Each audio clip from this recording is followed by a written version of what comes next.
Moving on, let me demonstrate what I'm talking about here. The Fourth Amendment details how people have protection from unreasonable searches and seizures. This statement is basically qualified by the termed notion of probable cause in the amendment. What is probable cause? The only way to figure this out is to find a legal working definition that is culturally accepted. A common definition of probable cause in this context is a reasonable belief that a person has committed a crime. Okay, so qualifier is now reasonable, right? Reasonable, okay. This is often defined as fair, not excessive or extreme.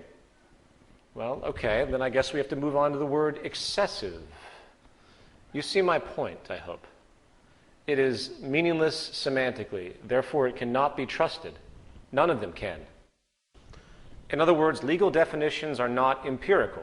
All the amendments are subject to the whims of interpretation, which is why they are abused by the police, Homeland Security, and the IRS on a daily basis.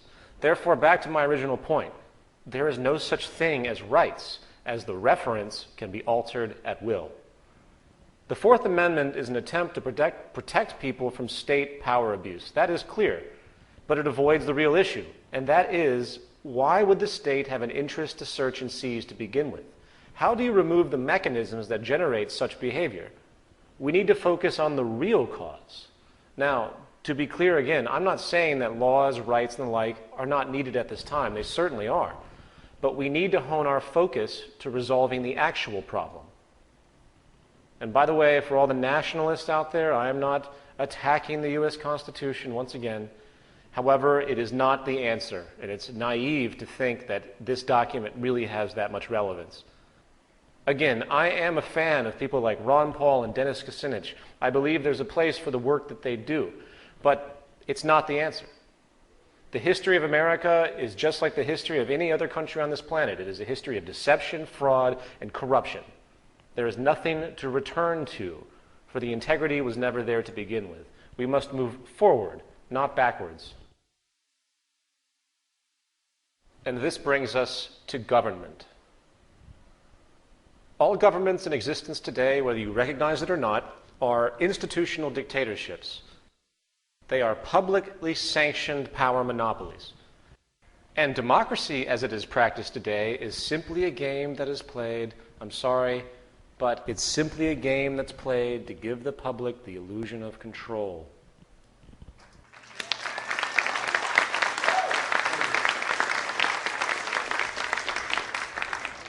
People think they have choice in our current system because they can press a button on a voting machine and put a pre-selected person into power. However, once that person is in power, the public then has virtually no say.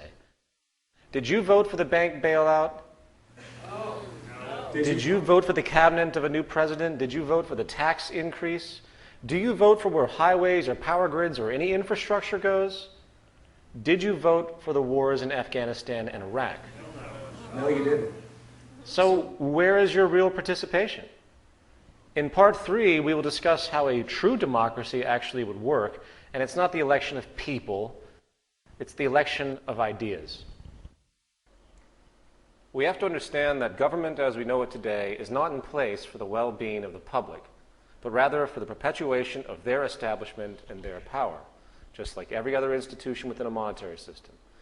Government is a monetary invention for the sake of economic and social control, and its methods are based on self-preservation first and foremost. All a government can really do is create laws to compensate for an inherent lack of integrity in the social order. It's also worth pointing out that most politicians, in fact, are lawyers. Most players in government come from the world of law. And in reality, they have absolutely no real education, therefore, or understanding about the true foundation of social operation. Can a lawyer come fix your home heating system? Can a lawyer go and organize a power grid for a particular area? No. Lawyers and hence politicians are simply not trained in any tangible way to solve real problems. They're trained to solve artificial, nonsensical problems that are culminated byproducts of our nonsensical society. In other words, society is in fact a technical creation.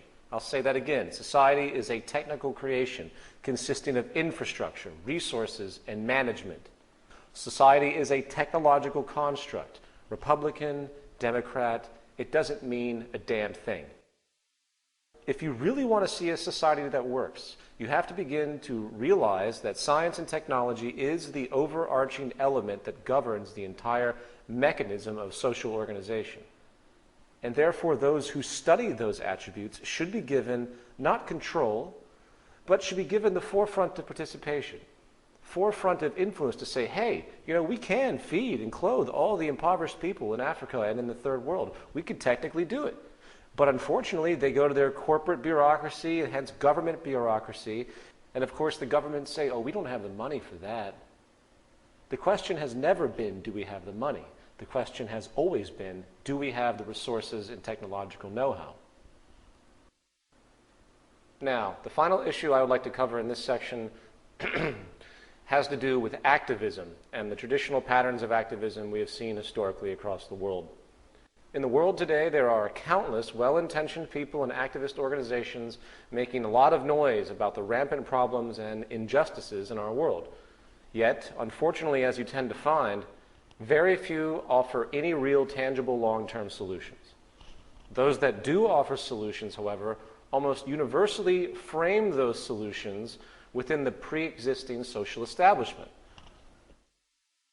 Their tactics tend to involve new legislation, and of course, they always demand ethics and accountability. Very little regard is given to the root structure of our system. Battling and protesting corporate organizations, corrupt corporate organizations, and seeking money from society in an attempt to curtail such trends is a typical path that is taken. It is a very respectable path in general. However, it is not going to create long-term change. I'm nothing but pleased to see something like this, but does that really do anything? When it comes to social corruption, poverty, environmental disregard, human exploitation, and most personal and social turmoil in the world today, the great realization is that most of these problems are not the result of a particular company, some nefarious elite group, or some government legislation. These are symptoms of the foundational problem.